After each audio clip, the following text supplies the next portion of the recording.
poursuivre avec Airbus qui, comme vous l'avez annoncé, dans une configuration légèrement différente, puisque ce que l'on pourrait dire, c'est que malgré le trou d'air sur les 5 dernières séances observées sur le titre, eh bien, la figure technique qui est un biseau ascendant, comme vous nous l'avez dit, eh bien, semble offrir au cours des velléités de sortie vers le haut de cette figure. Alors pour Airbus, un trou d'air est quelque chose qui est un peu naturel finalement.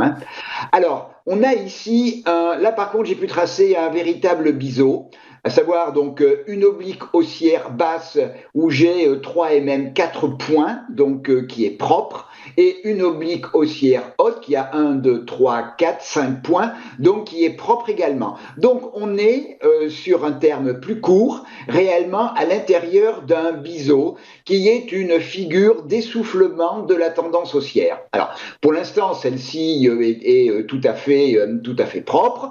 On a même ouvert il y a quelques jours, il y a la semaine dernière, on a ouvert un gap aux alentours de 129 €, donc qui est quelque chose qui est tout à fait positif. Nos bandes de Bollinger, la bande de Bollinger haute et haussière, donc on a de la volatilité pour aller vers le haut. La moyenne mobile 65, donc qui n'est pas exponentielle, la moyenne mobile 65 fait support au cours, elle est depuis 15 jours, oui, depuis un mois pratiquement, elle se confond pratiquement avec la branche basse du biseau. Donc les éléments à la fois de la tendance haussière et à la fois de l'essoufflement sont réunis. Alors, la bougie d'hier, qui est un doji, donc une figure tout à fait d'incertitude, montre que, eh bien, on arrive un petit peu à une forme d'essoufflement lorsque on vient proche de l'oblique haussière.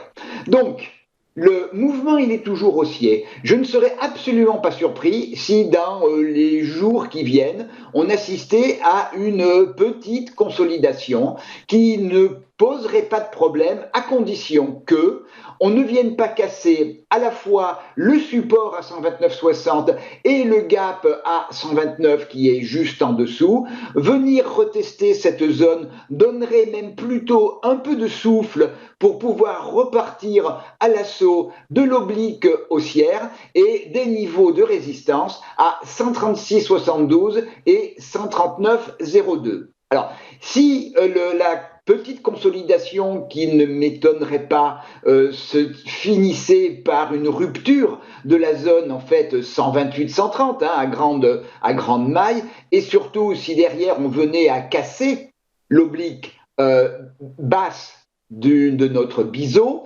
là ce serait un premier avertissement, c'est-à-dire si on cassait le niveau de résistance, de support pardon, à 127,78. Mais le niveau qui serait grave à casser, c'est 125,02. Il acterait sa rupture, acterait à la fois l'invalidation de la tendance haussière et eh bien, la mise en place véritablement de cette structure de biseau qui est une structure d'essoufflement. On aurait donc l'essoufflement à la rupture de 125,02 qui ouvrirait la voie vers 120 et 116,46. C'est votre scénario privilégié, cet essoufflement de tendance haussière, Daniel ? Ah ben de toute façon, on est dans un biseau d'essoufflement, mais on est encore très loin de l'apex, donc on peut tout à fait revenir dans la zone des 128-130. Ça ne serait pas quelque chose à ce stade-là de dangereux, c'est la rupture de cette zone et de l'oblique basse de notre biseau qui, elle, serait dangereuse. Un rebond sur la zone 128-130 serait même quelque chose que je considérerais comme tout à fait favorable et je pense qu'il faudra que ce soit nécessaire pour aller rechercher des acheteurs pour pouvoir aller attaquer la zone des 136-139.